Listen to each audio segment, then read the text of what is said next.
Hello and welcome to another episode of नमस्कार India और and स्वागत है Global India Left. And global left के एक और एपिसोड में। अगर आप इस शो पर नए हैं तो सब्सक्राइब बटन जरूर दबाएं। आप चाहें तो यूट्यूब मेंबर बन सकते हैं, पेट्रन बन सकते हैं या फिर डिस्क्रिप्शन में दिए गए लिंक से थोड़ा सा योगदान भी दे सकते हैं। तो चलिए बिना देर किए आज के हमारे मेहमान का स्वागत करते हैं, ambassador Charles Freeman. Ambassador Freeman एक अमेरिकी पूर्व राजनयिक और लेखक हैं। Ambassador Freeman India and global left में आपका एक बार फिर स्वागत है। Freeman, welcome back to India and Global Left. Cover say some word, man, bro. Ambassador Freeman, राजदूत फ्रीमैन, आप इस वक्त अमेरिका और ईरान के बीच जो कुछ चल रहा है उसे कैसे बयान करेंगे? Iran at this moment. Well, much ado about nothing, actually. असल में ये सब बहुत शोर शराबा है, लेकिन बात कुछ खास नहीं है। मेरी नज़र में तो पूरी तरह से गतिरोध है। कोई बातचीत चल ही नहीं रही है। भले ही राष्ट्रपति ट्रंप बार बार ये कहते रहे हैं कि बातचीत किसी बड़े समझौते के करीब है। ये सब पूरी तरह से दिखावे जैसा लगता है, जिसका मकसद शेयर बाजार और पूंजी बाजार में दामों को प्रभावित करना है, न कि ईरान के साथ कोई ठोस नतीजा हासिल करना। पाकिस्तान के जरिए एक समझौता ज्ञापन का आदान प्रदान हुआ है, लेकिन समझौता ज्ञापन कोई समझौता नहीं होता। ये बस एक कोशिश होती है कि आगे चलकर कोई समझौता किया जाए। ये भविष्य की बातचीत के लिए एक ढांचा होता है, और ऐसा कोई ढांचा इन दोनों पक्षों के बीच मौजूद ही नहीं है। Does not exist between the two parties. The demands on both sides are completely ignored. दोनों पक्षों की मांगें एक दूसरे की ज़रूरतों को पूरी तरह नज़रअंदाज करती हैं। Now focus on अमेरिका अब भी उन कई मुद्दों में से एक पर ध्यान केंद्रित कर रहा है जिन्हें उसने इस युद्ध की शुरुआत में उठाया था, यानी ईरान के परमाणु कार्यक्रम पर। उसने शासन परिवर्तन के अपने लक्ष्य को छोड़ दिया है, क्योंकि उसे एहसास हो गया है कि वो असंभव है। impossible. अब वो होर्मुज जलडमरूमध्य को खोलना चाहता है, लेकिन उसने ऐसा करने का जो तरीका चुना है वो काफ़ी अजीब है, यानी एक तरह की जवाबी नाकेबंदी लगाना। अमेरिकी पक्ष में असल में एजेंडा अब भी ज़्यादातर इजराइल के प्रभाव में है, जो ईरान के परमाणु कार्यक्रम और पश्चिम एशिया में इजरायली प्रभुत्व पर ईरान की रोक को लेकर जुनूनी है। लेकिन अमेरिका पर घरेलू स्तर पर भी दबाव है, खासकर बढ़ती पेट्रोल की कीमतों की वजह The से। United States is under pressure both domestically due to rising gasoline prices. They're now well over $4.50 a gallon. अब पेट्रोल की कीमत $4.50 प्रति गैलन से भी ऊपर जा चुकी है। In the modern world, एक गैलन में करीब 4 लीटर होते हैं, उन लोगों के लिए जो आधुनिक दुनिया में हैं और मीट्रिक प्रणाली का इस्तेमाल करते हैं। तो ये कीमतों में लगभग 40% की बढ़ोतरी है, and it's going और ये अभी भी बढ़ रही है। looking at in June. जून में होर्मुज जलडमरूमध्य से जो तेल भेजा गया था उसका भंडार खत्म होने की संभावना है, And they're इसलिए हम शायद कीमतों में और करीब 20% की बढ़ोतरी देखेंगे। 20% or so rise. भारत में आपके अपने देश में मुझे समझ में आया है कि प्रधानमंत्री ने मितव्ययता और कुछ चीज़ों की खपत पर सीमाएं लगाने की अपील की है, जैसे सोना न खरीदना और भी कई चीज़ें। इसके लिए मैं उन्हें शुभकामनाएं देता हूं। जहां तक मुझे याद है, भारतीय महिलाओं को सोना काफ़ी पसंद है।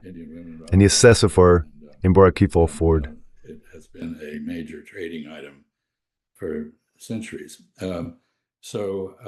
On the Iranian side, the objectives are Iran की तरफ से देखें तो उनके मकसद हैं पश्चिम एशिया में एक व्यापक शांति हासिल करना, जो ईरान को भविष्य में इजराइल और अमेरिका के हमलों से सुरक्षा दे सके। control of the Strait of Hormuz. साथ ही होर्मुज वुंडे पर नियंत्रण रखना, ताकि न सिर्फ आय हो बल्कि दुनिया पर कुछ दबाव भी बना रहे। और निश्चित रूप से बाती बंधों का अंत। Sanctions, ईरान ने युद्ध से हुए नुकसान की भरपाई की मांग भी की है, लेकिन डोनाल्ड ट्रंप इसे पूरी अस्वीकार्य कह खार दी। तो मुझे लगता है ज्योतिष, अब हम धीरे धीरे देख पा रहे हैं कि ये सब आखिरकार कहाँ जाकर ठहर सकता है। शायद हमें इस पर बात करनी चाहिए। discuss that. फिलहाल तो कुछ भी आगे नहीं बढ़ रहा है। Going anywhere. हम एक तरह के थकान वाले युद्ध में हैं, यानी एक आर्थिक थकावट की लड़ाई, जहां हर पक्ष उम्मीद कर रहा है कि दूसरा पहले थक कर हार मान लेगा। Each side लेकिन अभी तक किसी भी तरफ से ऐसा कोई संकेत नहीं दिख रहा है। twofold, but neither showing any sign of it at present.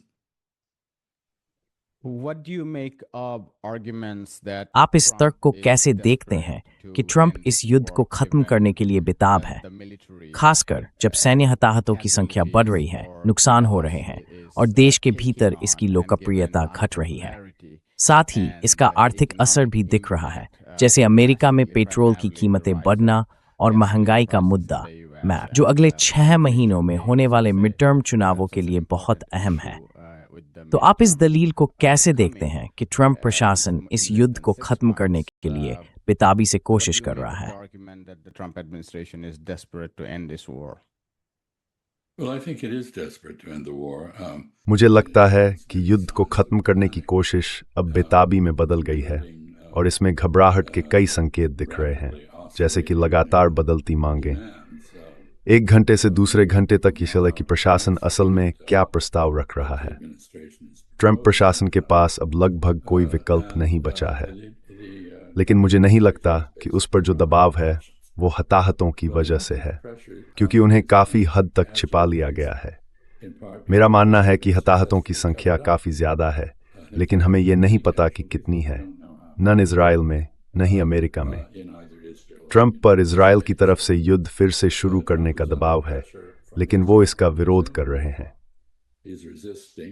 अब हम देख रहे हैं कि प्रधानमंत्री नेतन्याहू कह रहे हैं कि इजराइल को अमेरिका के लॉजिस्टिक समर्थन से अपनी स्वतंत्रता घोषित करनी चाहिए।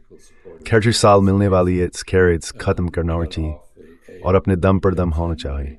From the United States and do things on its own. That's obviously a response to pressure from. ये तो साफ तौर पर ट्रंप प्रशासन के दबाव का नतीजा है, जो इजराइल पर युद्ध खत्म करने में सहयोग करने के लिए दबाव डाल रहा है, जबकि इजराइल ऐसा नहीं करना चाहता। ईरान की एक मांग, जिसका मैंने जिक्र नहीं किया था, लेबनान में युद्ध खत्म करने की है, और ये वही चीज है जिसे इजराइल अपने विस्तारवादी क्षेत्रीय एजेंडे के हिस्से के तौर पर आगे बढ़ाना चाहता है, ताकि संभावित दुश्मनों को अपने नियंत्रण में रख सके। तो दबाव ज्यादातर आर्थिक हैं। जैसा कि मैंने कहा, ये घरेलू स्तर पर बढ़ रहे हैं। हम देख रहे हैं कि महंगाई की एक नई लहर शुरू हो रही है, जो तरह तरह की कमी से पैदा हुई है। सिर्फ पेट्रोल या डीजल की नहीं, बल्कि खाद, एल्यूमिनियम, गैस, हीलियम और प्लास्टिक व पेट्रोकेमिकल उत्पादों की भी। Plastics, petrochemical products, and some parts of the country are worse affected than others. देश के कुछ हिस्सों पर इसका असर बाकी जगहों से ज्यादा पड़ा है। कैलिफोर्निया, जो सामाजिक और पर्यावरणीय लक्ष्यों को बढ़ावा देने के लिए तेल और गैस पर टैक्स लगाने की कोशिश करता है, आयात में बदलावों के प्रति सबसे ज्यादा संवेदनशील है, क्योंकि तेल और गैस के आयात के अनुपात के हिसाब से वो सबसे बड़ा राज्य है। और जोन्स एक्ट, जो 1920 के दशक का एक कानून है और जिसने अमेरिकी जहाज निर्माण उद्योग को लगभग खत्म कर दिया था, क्योंकि वो ये शर्त रखता है कि अमेरिकी बंदरगाहों के बीच सिर्फ अमेरिका में बने जहाज ही चल सकते हैं, उसे अब अस्थायी रूप से निलंबित कर दिया गया है।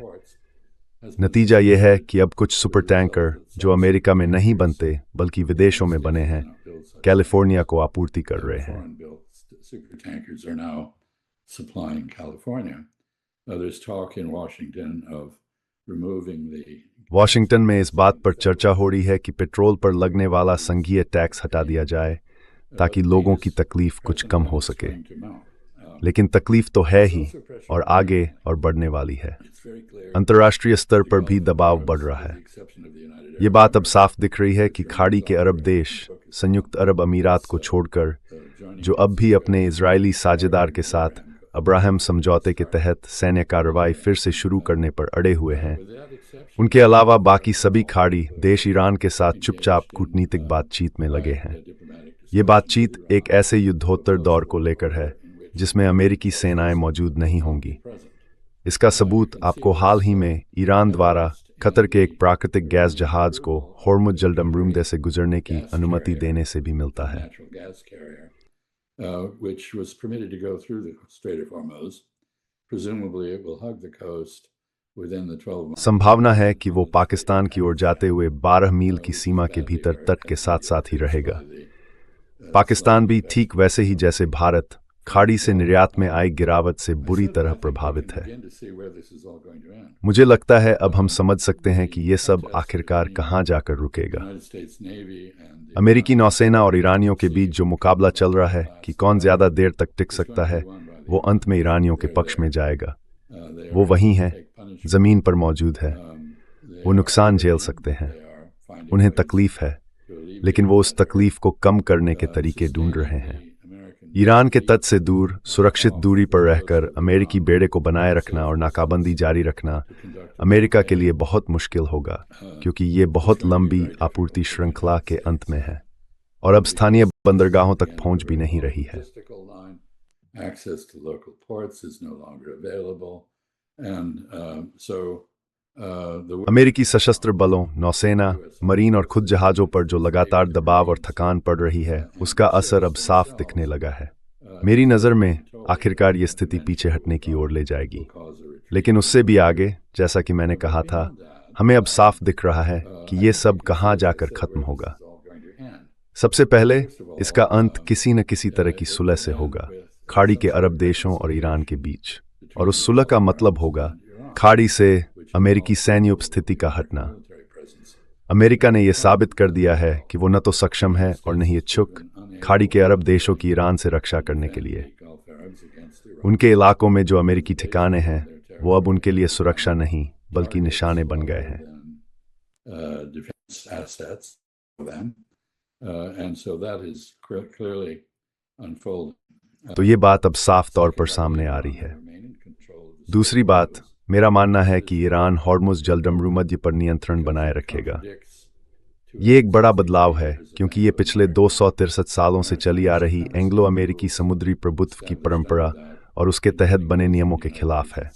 conventional इनमें संयुक्त राष्ट्र के समुद्री कानून सम्मेलन के वो प्रावधान भी शामिल हैं bodies of जो कहते हैं कि जलडमरूमध्य, that connect. यानी ऐसे संकरे जलमार्ग जो अंतर्राष्ट्रीय जल क्षेत्रों को जोड़ते हैं, This case, the जैसे इस मामले में अंदर फारस की खाड़ी और बाहर अरब सागर या ओमान की खाड़ी, Oman उन्हें रोका नहीं जा सकता, cannot be obstructed. लेकिन अब उन्हें रोका जा रहा है।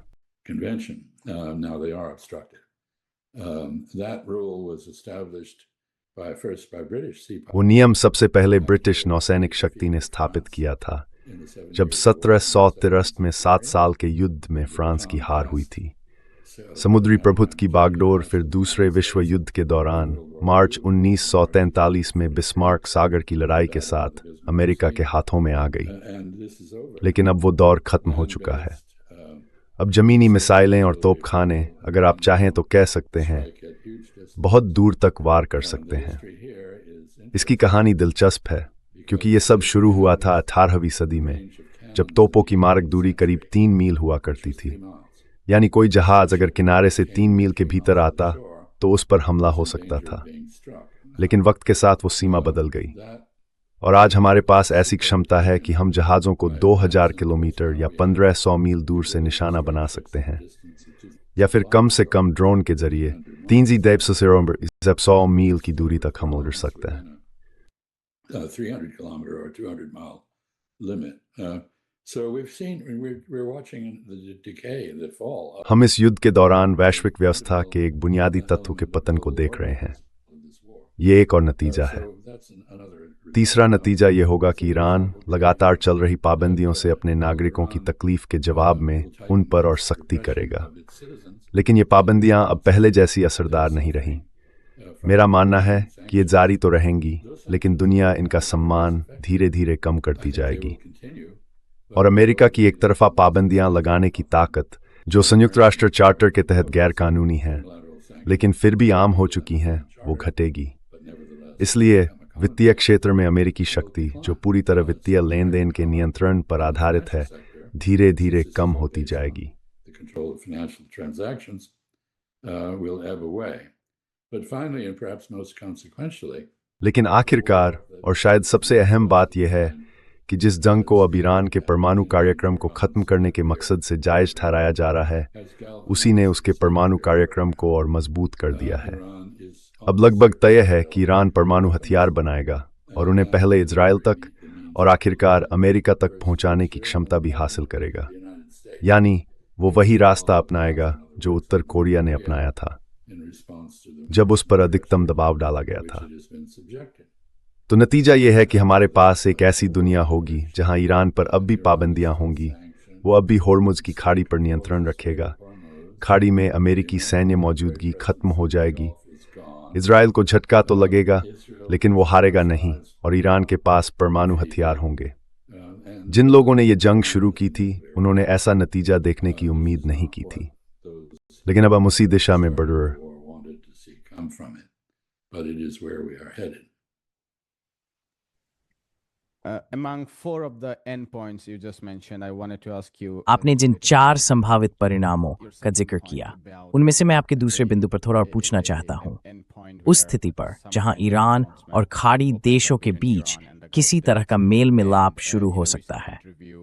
हाल ही में कतर के पूर्व प्रधानमंत्री और विदेश मंत्री हमद शेख अल्थानी के एक इंटरव्यू में उन्होंने कहा कि ईरान द्वारा अरब देशों पर हाल के हमलों की लहर को वहां इस तरह देखा जा रहा है कि इससे आगे की कूटनीति मुश्किल हो जाती है। अब वो कोई ऐसे व्यक्ति नहीं लगते जो बहुत पश्चिम समर्थक हों या फिर इसराइल समर्थक, बल्कि वो एक समझदार व्यक्ति की तरह लगते हैं जो इसराइल के विस्तार को इस क्षेत्र के लिए सबसे बड़ा खतरा मानते हैं, और ये भी कि इसराइल बलपूर्वक इस क्षेत्र को अपने हिसाब से बदलने की कोशिश कर रहा है। लेकिन कुछ लोग ये भी कहते हैं कि खाड़ी देशों में रहने वाले ज्यादातर लोग ईरान की कार्रवाइयों के प्रति सहानुभूति रखते हैं। तो मैं जानना चाहता हूं, आपके विचार में खाड़ी देशों के भीतर ईरान की इन गतिविधियों को लेकर आम भावना क्या है? Within the Gulf states regarding what Iran is doing. Well, His Highness is absolutely correct. देखिए, महामहिम बिल्कुल सही कह रहे हैं। To reconcile. इस स्थिति को मिलाना बहुत मुश्किल होगा, On their लेकिन सच्चाई ये है कि खाड़ी अरब देशों के पास कोई और विकल्प नहीं है। going to go away, Iran कहीं जाने वाला नहीं है, to continue. बल्कि ज्यादा संभावना यही है कि वो अपने हथियारों को और बेहतर बनाएगा, छोड़ने वाला नहीं है। The American base जहां तक अमेरिकी ठिकानों की बात है, जिन्हें खाड़ी अरब देशों ने अपनी सुरक्षा के लिए माना था, turned out वो अब ऐसे ठिकाने बन गए हैं जहां से ईरान के खिलाफ ताकत दिखाई जाती है। ईरान के लिए ये बात स्वाभाविक रूप से अस्वीकार्य है। Iran दूसरी तरफ ईरान को भी खाड़ी अरब देशों के साथ अच्छे रिश्तों की ज़रूरत है, इसलिए उसने बहुत सावधानी बरती है। उसने अमेरिकी ठिकानों पर हमले किए हैं और नुकसान भी पहुंचाया है, लेकिन उसने ये ध्यान रखा है कि वो उस हद को पार न करे जहां उनके ऊर्जा क्षेत्र या उससे भी ज़्यादा अहम उनके खारे पानी को मीठा बनाने वाले संयंत्र पूरी तरह ठप हो जाएं। dangerously their desalinated water supplies. So Iran has Iran लगातार ये कहता आया है कि वो खाड़ी क्षेत्र के लिए एक नए समझौते पर बातचीत करने को तैयार है। खाड़ी के अरब देशों के मामले में जरूरत उन्हें मेल मिलाप की तरफ ले जाएगी। वो ऐसा करते वक्त शायद मन ही मन नाखुश होंगे, लेकिन फिर भी करेंगे। it will not come easy. ये आसान नहीं होगा। There are people हर खाड़ी अरब देश में ऐसे लोग हैं जो बदले की भावना रखते हैं, ठीक वैसे ही जैसे यूएई में कुछ लोग खुद को अलग दिखाने की कोशिश करते हैं। लेकिन ईरान की तरफ से ये समझ है कि पड़ोसी देशों के साथ अच्छे रिश्ते रखना एक रणनीतिक ज़रूरत है, खासकर उस खतरे को देखते हुए जो इजराइल पेश करता है और आगे भी करता रहेगा। तो मुझे लगता है जिंदगी में कुछ भी तय नहीं होता, लेकिन इस मामले में मुझे पूरा भरोसा है कि ये होगा। inevitable in life, but this is something that I'm pretty confident will happen. And this is a difficult. ये सवाल वाकई मुश्किल है, क्योंकि आपने जो 4 या 5 संभावनाएं बताई हैं, उनके हिसाब से आपने अंत बिंदु तय किए हैं। लेकिन अगर मैं आपसे पूछूं कि उस अंत बिंदु तक पहुंचने में कितना समय लगेगा, यानी किस अवधि में ये बदलाव संभव है, तो आप क्या कहेंगे? जैसा कि हमने चर्चा की, यहाँ 2 ताकतें हैं जो एक दूसरे के विपरीत दिशा में काम कर रही हैं। एक तरफ है इजराइल, जो इस थकावट वाली जंग को जारी रखना चाहता है, उसे लंबा खींचना चाहता है। दूसरी तरफ है अंतर्राष्ट्रीय दबाव, घरेलू दबाव, राजनीतिक और आर्थिक, जो अमेरिका से आ रहे हैं, और वो तमाम तरह के दबाव जो अमेरिकी प्रशासन झेल रहा है। इसी तरह ईरान की सरकार पर भी आर्थिक से लेकर सैन्य तक कई तरह के दबाव हैं। तो ऐसे में इन अंत बिंदुओं तक पहुंचने की जो प्रक्रिया है, उसका समय आप कितना देखते हैं? क्या ये अलग अलग समय सीमाएं हो हो सकती हैं। realization मेरा of मतलब these है कि endpoints. Possibly these are different timelines. I mean, the Yeah, I think end they of, are. yeah. I think they are different timelines. For the Iranians, the timeline मुझे लगता है कि ये अलग-अलग समय सीमाएं हैं। ईरानियों के लिए ये समय सीमा उनके तेल भंडार यानी रिजर्वायर के दबाव और उसे बनाए रखने की क्षमता से जुड़ी है। वे उत्पादन स्तर घटा सकते हैं और उन्होंने ऐसा किया भी है। दरअसल तेल की कीमतें बढ़ने के कारण उन्होंने कम उत्पादन के बावजूद ज़्यादा कमाई की है। वे नए बाजार भी विकसित कर सकते हैं, कुछ ज़मीनी रास्तों से और कुछ कैस्पियन सागर के जरिए। उदाहरण के तौर पर इसमें समय लगेगा अपने गैस भंडार को तुर्कमेनिस्तान से जोड़ सकता है। तुर्कमेनिस्तान के पास एक पाइपलाइन है जो चीन तक जाती है।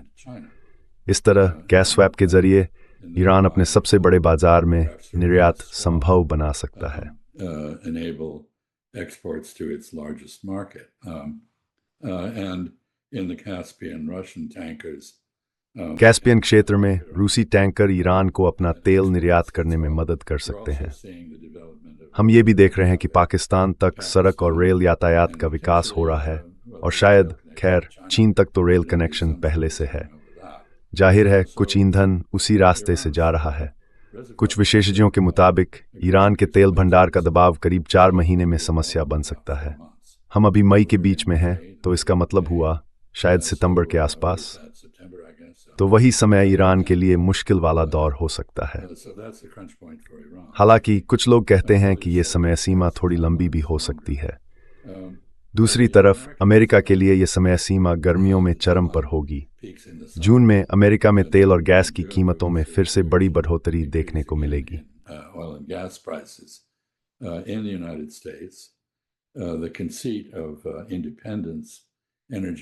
ऊर्जा स्वतंत्रता का जो भ्रम है वो असल में जितनी सीमित उपलब्धि है उतना ही सामने आ जाएगा।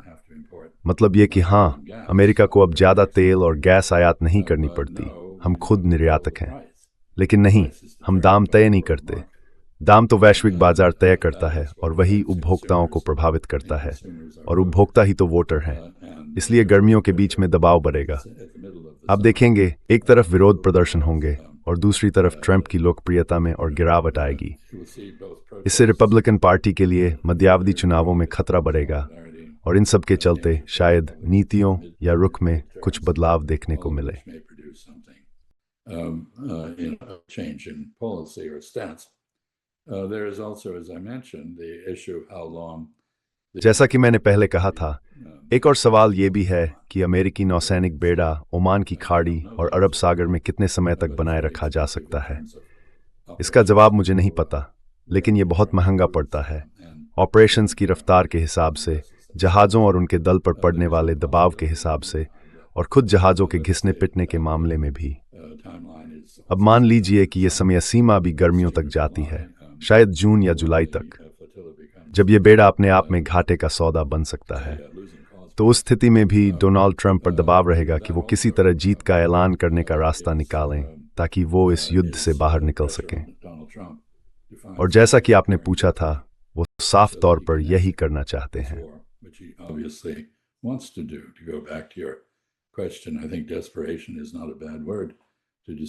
मुझे लगता है इस मुद्दे पर उनके मूड को बेचैनी कहना गलत नहीं होगा। वो इस वक्त चीन जा रहे हैं, 13 से 15 मई तक वहां रहेंगे। मुझे उम्मीद है वहां बहुत धूमधाम और दिखावा होगा और इसमें चीनी लोग माहिर हैं। लेकिन मुझे नहीं लगता कि कोई ठोस नतीजा निकलने वाला है।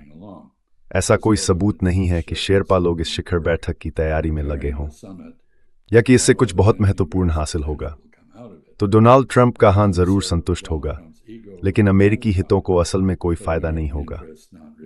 और हां, एक खतरा तो है कि स्वभाव से उग्र ट्रंप जब शांत और संयमित शी जिनपिंग से बात करेंगे तो शायद अपना आपा खो बैठें और फिर मामला बिगड़ जाए। इसलिए इस पर नजर रखना जरूरी है। वैसे भी वो वहां अमेरिकी ताकत दिखाने नहीं जा रहे, बल्कि सच कहें तो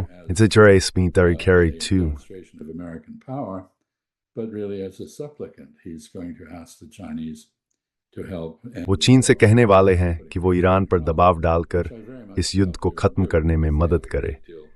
लेकिन मुझे इस बात पर बहुत शक है कि चीन ऐसा करेगा, क्योंकि ईरान के एक स्वतंत्र और संप्रभु देश के रूप में बने रहने में उनका बहुत कुछ दांव पर लगा है।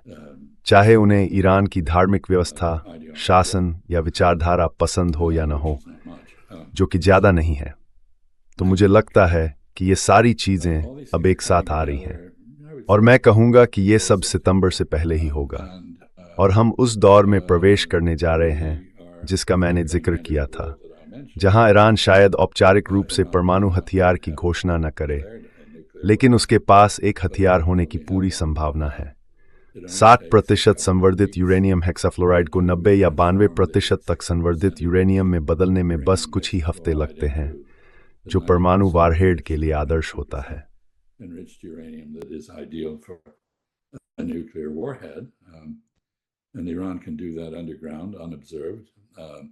और ईरान ये सब जमीन के नीचे बिना किसी की नज़र में आए कर सकता है। अब उसके परमाणु कार्यक्रम पर कोई अंतर्राष्ट्रीय निगरानी नहीं रह गई है। और मुझे यहाँ एक और बात जोड़नी चाहिए। परमाणु हथियार हासिल करने के अलावा एक और असर ये होगा कि ये बात न चीन के लिए अच्छी होगी न रूस के लिए। चीन और रूस के ईरान के साथ रिश्ते और मजबूत होने की संभावना है। हम एक ऐसे पर्शियन गल्फ की ओर बढ़ रहे हैं जहाँ चीन, रूस, ईरान और खाड़ी के अरब देशों के साझा हित होंगे स्थिरता और शांति बनाए रखने में, और इसमें अमेरिका शामिल नहीं होगा। तो इसके रणनीतिक असर शायद अगले साल तक साफ नजर नहीं आएंगे।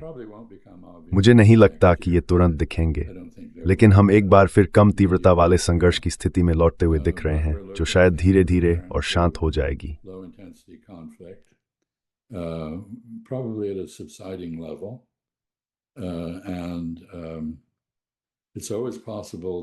और ये हमेशा मुमकिन है कि डोनाल्ड ट्रंप खाड़ी से चुपचाप नहीं बल्कि धमाके के साथ निकलने का फैसला करें। अगर ऐसा हुआ तो मुझे उम्मीद है कि ईरान, जिसने पहले ही कहा है कि वो फिर से तैयार है, इजराइल पर हमला करेगा और शायद उन खाड़ी अरब देशों को भी नुकसान पहुंचाएगा जिन्हें वो अमेरिका के साथ सहयोग करते हुए देखता है, खासतौर पर संयुक्त अरब अमीरात को। तो ये वक्त आराम करने का नहीं है, बल्कि सतर्क रहने का है। और आखिरी बात जो मैं कहना चाहूँगा वो ये है कि खाड़ी के अरब देश इसे बहुत अच्छी तरह समझते हैं। पाकिस्तान समझता है, चीन समझता है, भारत भी समझता है कि होर्मुज जलडमरूमध्य को खोलने का सिर्फ एक ही तरीका है, ईरान से बातचीत करना। और यही एकमात्र रास्ता है जिससे आप उन कमियों से राहत पा सकते हैं जो उन तमाम देशों को परेशान कर रही हैं, जो फारस की खाड़ी से ईंधन, खाद, दूसरे आपोर से Ying, the Persian Gulf, as well as fertilizer and other supplies. An obvious corollary to the 4 endpoints you just आपने जिन 4 नतीजों की बात की, उनका एक सीधा नतीजा और भी निकलता है। वो 4 नतीजे हैं।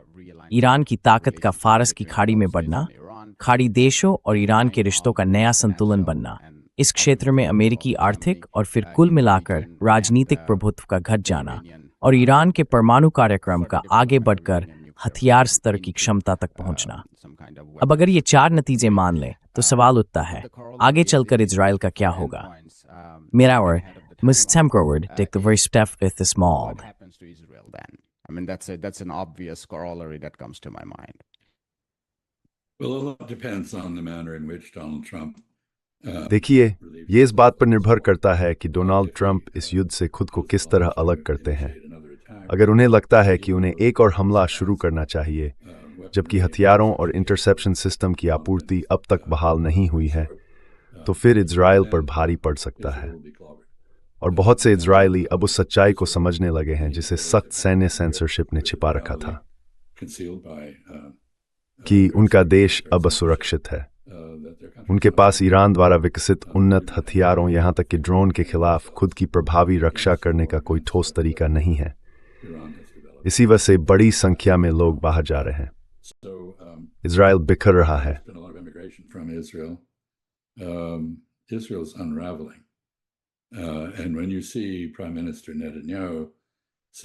जब आप प्रधानमंत्री नेतन्याहू को ये कहते हुए सुनते हैं कि इजराइल को अमेरिका पर अपनी निर्भरता कम करनी चाहिए, तो आप देख रहे हैं कि इजराइल को जो समर्थन अब तक उसके अस्तित्व के लिए ज़रूरी रहा है, वह धीरे धीरे कमज़ोर पड़ रहा है। अमेरिका का कोई विकल्प नहीं है। यूरोपीय देश शायद होलोकॉस्ट के लिए अपराध बोध महसूस करते हैं और इसी वजह से इजराइल का समर्थन करने की ओर झुकते हैं। लेकिन अब वे भी नरसंहार, लेबनान में युद्ध, ईसाइयों और मुसलमानों पर धार्मिक उत्पीड़न और ईरान में चल रहे युद्ध से तंग आ चुके हैं और वे तैयार नहीं हैं कि भले ही वे कर सकें, अमेरिका की जगह खुद ले लें। इजराइल के लिए अमेरिका का कोई विकल्प नहीं है और इजराइल का अमेरिका के साथ रिश्ता बहुत तेजी से बिगड़ता जा रहा है।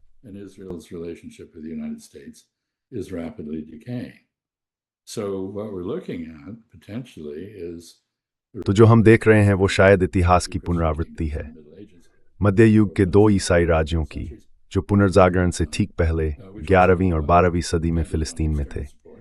वे भी बाहरी समर्थन पर निर्भर थे और जब वो समर्थन खत्म हुआ तो वे ढह गए। अब सवाल यह है कि इजरायली लोग कहाँ जाएंगे। मेरा मतलब है, मुझे लगता है कि ऐसे इजरायली हैं जो एक ऐसे लोकतंत्र में रहने को तैयार हैं जिसमें गैर यहूदी भी शामिल हों। और साफ तौर पर अगर फिलिस्तीन में एक ही राज्य हो, चाहे उसे इजराइल कहा जाए या फिलिस्तीन, जो अरबों को, अरब मुसलमानों और ईसाइयों को, अरब यहूदियों और यूरोपीय यहूदियों को साथ लेकर चले, तो वो ऐसा समाज होगा जिसमें यहूदी समुदाय अपनी क्षमताओं, शिक्षा के स्तर, ऊर्जा और प्रतिबद्धता के बल पर अब भी एक अग्रणी भूमिका निभा सकता है।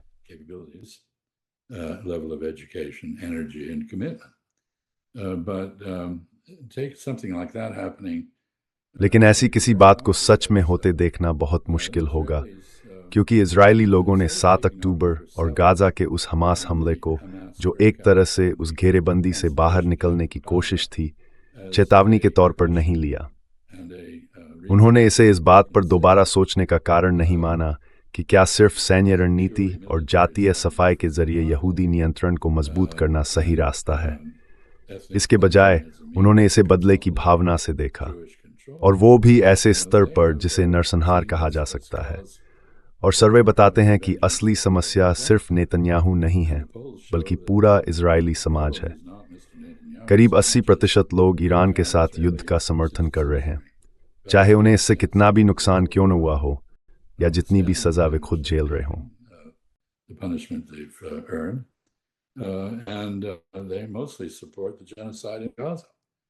और ज्यादातर लोग गाजा में हो रहे नरसंहार का समर्थन करते हैं। बसने वालों के हमलों को रोकने की कोई कोशिश नहीं की जा रही है, उल्टा सरकार उनका साथ दे रही है।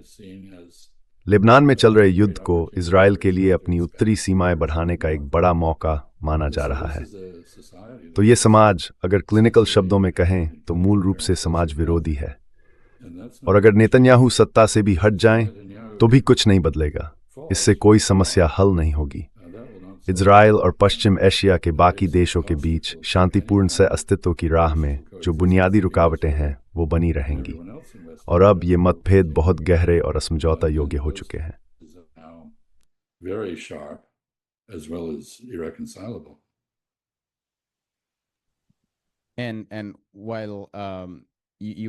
और हाँ, आप जो कह रहे हैं वो सही है। अगर हम लंबे समय में इजराइल के संभावित पतन या उसके असर की बात करें तो वो एक संभावना है, बशर्ते बाकी शर्तें पूरी हों। लेकिन अगर हम इस युद्ध के गाजा पर पड़ने वाले तात्कालिक असर को देखें तो वो बेहद विनाशकारी रहा है। मौत की सजा वाले कानून के पारित होने से लेकर तथाकथित येलो लाइन के विस्तार और गाजा पर कब्जे तक और वेस्ट बैंक में बस्तियों के फैलाव तक, ये सब एक के बाद एक घटनाएं हैं। और हाँ, आप इसमें और भी बातें जोड़ सकते हैं, लेकिन असली बात यह है कि इस युद्ध की शुरुआत के बाद से फिलिस्तीन का मुद्दा कुछ हद तक अपनी गति खो चुका है। यहाँ तक कि उन विश्लेषकों के बीच भी जो पिछले 2 साल से लगातार फिलिस्तीन पर ध्यान दे रहे थे।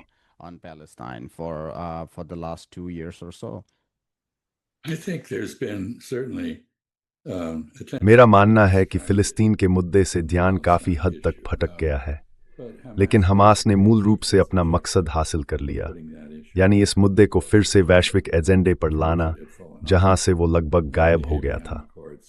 अब्राहम समझौते दरअसल एक कोशिश थे और काफी हद तक सफल भी रहे फिलिस्तीनी मुद्दे को दरकिनार करने की, लेकिन अब वो संभव नहीं रहा। मैं आपसे पूरी तरह सहमत हूं कि अगर हम अल्पकालिक दृष्टि से देखें, जैसा कि ज़्यादातर इजरायली विश्लेषण करते हैं, तो इजराइल ने बहुत अच्छा किया है। उसने सीरिया को एक प्रतिद्वंद्वी के रूप में या हिजबुल्लाह को लेबनान में हथियारों की आपूर्ति के रास्ते के रूप में लगभग खत्म कर दिया है। उसने दक्षिणी लेबनान पर कब्जा कर लिया है और सीरिया के एक हिस्से पर भी नियंत्रण कर लिया है।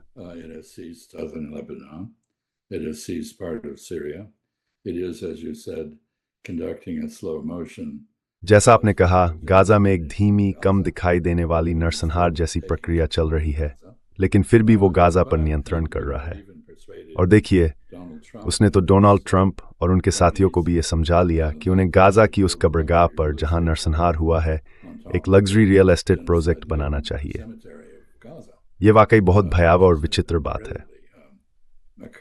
तो मैं फिर उसी सवाल पर लौटता हूं, आखिर बिन्यामिन नेतन्याहू क्यों कह रहे हैं कि हमें अमेरिकी समर्थन की जरूरत से खुद को अलग कर लेना चाहिए?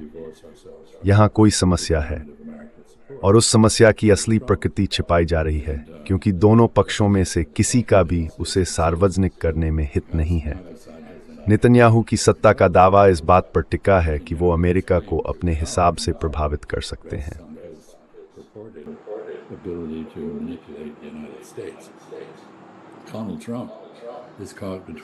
डोनाल्ड ट्रंप इस वक्त एप्स्टीन फाइलों और उनसे जुड़ी उस ब्लैकमेलिंग के बीच फंसे हुए हैं जो इजराइल के लिए काम आती है, और दूसरी तरफ उनके अमीर यहूदी दानदाता हैं जो जायनिस्ट हैं। देखिए, मुझे ये भी जोड़ना चाहिए कि अमेरिका में अब बढ़ती संख्या में यहूदी ऐसे हैं जो जायनिस्ट नहीं हैं, लेकिन ट्रंप के दानदाता तो मशहूर तौर पर जायनिस्ट हैं। तो मुझे लगता है दोनों ही पक्षों की कोई दिलचस्पी नहीं है ये मानने में कि अमेरिका और इजराइल के रिश्तों में तनाव और दिक्कतें हैं, लेकिन हकीकत यह है कि हैं, साफ तौर पर हैं। और नेतन्याहू के कुछ विरोधियों ने इस बात को पकड़ लिया है ताकि वो उनकी आलोचना कर सकें, बिना इस बात का कोई सबूत दिए कि वो उन समस्याओं को सुलझा सकते हैं जिनकी वजह से अमेरिका इजराइल के रिश्तों में ये खटास आई है। तो बस यही स्थिति है।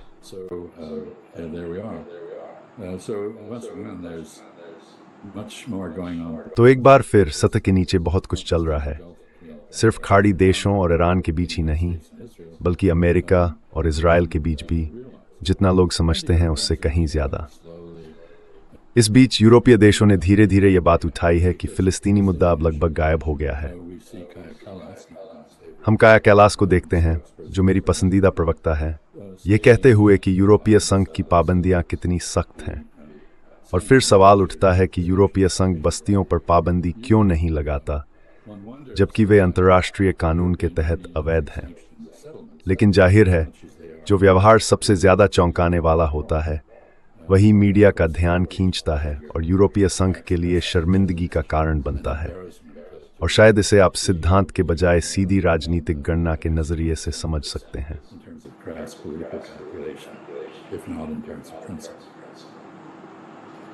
When I battle kept Kathmoham, Ambassador Freeman. Ye bas cheapers a perk word, and one of you add ever things sign canal. अच्छा लगा आपसे बात करके ज्योतिष। चलिए, उस दिन की हैक स्ट्रेच हम माउथ के ज़ाली उन ये टाइप में थी दूर सो फुलो इन दूर सुकिस की चीज़ नहीं मौके सें। हाँ, तुम ये बात काफी समय से कह रहे हो और ये मेरी तरफ से भी साफ नजर आ रहा है। लेकिन हाँ, तुम्हारी तरह मैं भी उम्मीद करता हूँ कि अगली बार जब हम मिलें तो कुछ बेहतर बात करने को हो। नमस्ते, मेरा नाम आयुष्मान है। मैं और ज्योतिष्मान हमने मिलकर ये प्लेटफॉर्म शुरू किया है। पिछले 2 सालों में हमने कोशिश की है कि वामपंथी और प्रगतिशील विचारधारा के लिए अच्छा कंटेंट तैयार करें। अब तक हमने अर्थशास्त्रियों, इतिहासकारों, राजनीतिक विश्लेषकों और कार्यकर्ताओं के इंटरव्यू किए हैं। अगर आपको हमारा कंटेंट पसंद आया है और आप चाहते हैं कि हम वामपंथ के लिए एक आर्काइव तैयार करें, तो मेरे 2 अनुरोध हैं। पहला, अगर संभव हो तो इस काम के लिए दान देने पर विचार करें। लिंक नीचे डिस्क्रिप्शन में है। और अगर आप ऐसा नहीं कर सकते तो कोई बात नहीं, आप हमारे वीडियो को लाइक करें और अपने साथियों के साथ शेयर करें। और हाँ, सब्सक्राइब बटन दबाना मत भूलिएगा। Don't forget to hit the subscribe button.